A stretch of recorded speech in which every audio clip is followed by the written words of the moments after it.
Assalamualaikum warahmatullahi wabarakatuh. Perkenalkan nama saya Sumarni dengan NIM 2404411071 dari kelas 3B. Video ini saya buat untuk memenuhi tugas dari mata kuliah jaringan komputer. Nah, di sini saya akan mempresentasikan makalah saya yang berjudul Implementasi VPN sebagai Solusi Keamanan Data pada Jaringan Publik. Nah, teman-teman, perkembangan teknologi membuat pertukaran data semakin mudah melalui internet. Namun, jaringan publik seperti Wi-Fi di kafe atau kampus rentan disadap dan membahayakan keamanan data. Untuk mengatasinya, digunakan VPN atau biasa kita kenal sebagai Virtual Private Network yang menciptakan koneksi aman dan transkripsi, sehingga kerahasiaan dan privasi pengguna tetap terjaga. Langsung saja kita masuk ke dalam pengertian VPN. Nah, teman-teman, VPN atau biasa disebut dengan Virtual Private Network merupakan sebuah koneksi pribadi yang berjalan di atas jaringan publik. VPN bekerja dengan cara menyembunyikan alamat IP pengguna dan mengeskripsi data yang dikirim maupun diterima. Tujuannya adalah untuk menjaga kerahasiaan dan dari setiap komunikasi data. Sederhananya saja teman-teman, VPN membuat jalur aman antara perangkat kita dengan server tujuan, sehingga orang lain tidak bisa melihat atau mencuri data yang sedang kita kirimkan. Nah, jenis-jenis VPN itu ada 5. Yang pertama yaitu ada Remote Access VPN. Jadi Remote Access VPN ini memungkinkan pengguna terhubung ke jaringan pribadi melalui internet secara aman. Biasanya digunakan oleh karyawan yang bekerja dari jarak jauh agar bisa mengakses data atau server kantor tanpa risiko kebocoran informasi. Yang kedua yaitu MPLS VPN, yaitu multi protokol label switching VPN, yaitu menggunakan jaringan pribadi yang dikelola penyedia layanan internet untuk menghubungkan cabang perusahaan. Teknologi ini memberikan koneksi yang stabil, cepat, dan aman dibanding VPN biasanya. Yang ketiga yaitu seat-to-seat VPN. Digunakan untuk menghubungkan 2 atau lebih jaringan lokal atau biasa kita sebut dengan LAN di lokasi berbeda melalui internet. Biasanya dipakai oleh perusahaan yang memiliki beberapa kantor cabang agar dapat bertukar data secara aman seolah-olah berada dalam satu jaringan. Nah, selanjutnya yaitu ada CCL VPN atau Secure Socket Layer VPN, menggunakan protokol CCL atau TLS untuk membuat koneksi aman melalui browser web. Pengguna dapat mengakses jaringan internal tanpa perlu install aplikasi tambahan. Nah, yang terakhir yaitu Mobile VPN. Mobile VPN ini dirancang untuk perangkat yang sering berpindah jaringan seperti smartphone, laptop, atau tablet. VPN ini menjaga koneksi tetap aman dan tidak terputus meskipun jaringan berubah dari Wi-Fi ke data seluler. Nah, selanjutnya itu kita masuk di cara kerja VPN. Nah, cara kerja VPN ini cukup menarik teman-teman.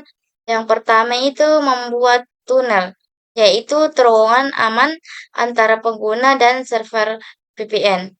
Semua data yang kita kirimkan melewati tunel tersebut akan dienkripsi sehingga tidak bisa dibaca oleh pihak lain.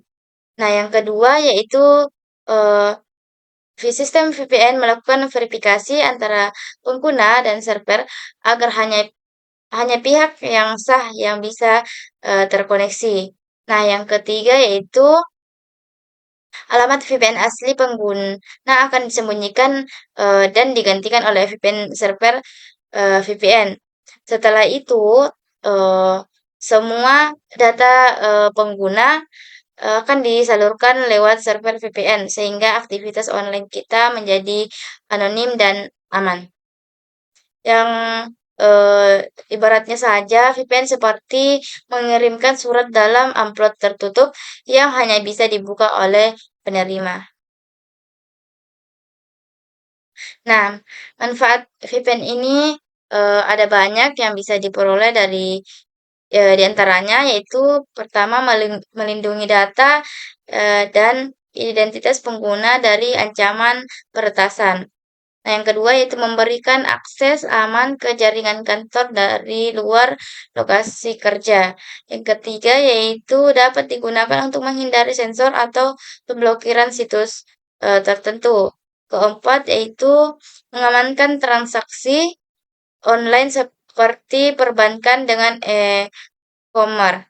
Yang kelima yaitu mengurangi risiko serangan siber yang dapat membahayakan data pribadi. Nah, contoh penerapannya yaitu ada tiga di sini. Yang pertama pengguna umum. Nah, bagi pengguna umum ini VPN melindungi koneksi saat menggunakan WiFi publik sehingga data pribadi dan aktivitas online tetap aman dari penyadapan. Nah, yang kedua yaitu ada di perusahaan dan kampus.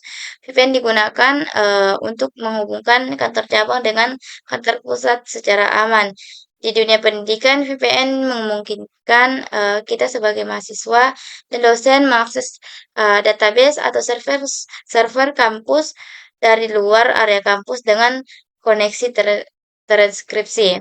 Nah, yang ketiga atau yang terakhir yaitu di bidang pemerintah, VPN ini berperan penting dalam melindungi pemerintah sensitif antara lembaga serta memastikan komunikasi antara instansi tetap aman dari peretasan atau kebocoran data.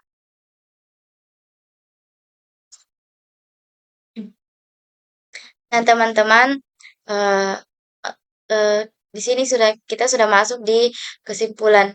Nah, dari pembahasan tadi, kita dapat simpulkan bahwa virtual private network atau biasa kita sebut dengan VPN ini adalah solusi efektif untuk menjaga keamanan dan privasi data, terutama saat kita menggunakan jaringan publik. Melalui proses enkripsi dan penyembunyian alamat IP, VPN mampu melindungi informasi pengguna dari ancaman eee, penyadapan maupun serangan siber. Oleh karena itu, pengguna VPN sangat penting bagi individu maupun perusahaan dan juga pemerintah agar keamanan data tetap terjamin di era digital saat ini. Eee, sekian, mungkin itu saja, presentasi dari saya, kurang dan lebihnya mohon dimaafkan. Wabillahi taufiq wal hidayah. Wassalamualaikum warahmatullahi wabarakatuh.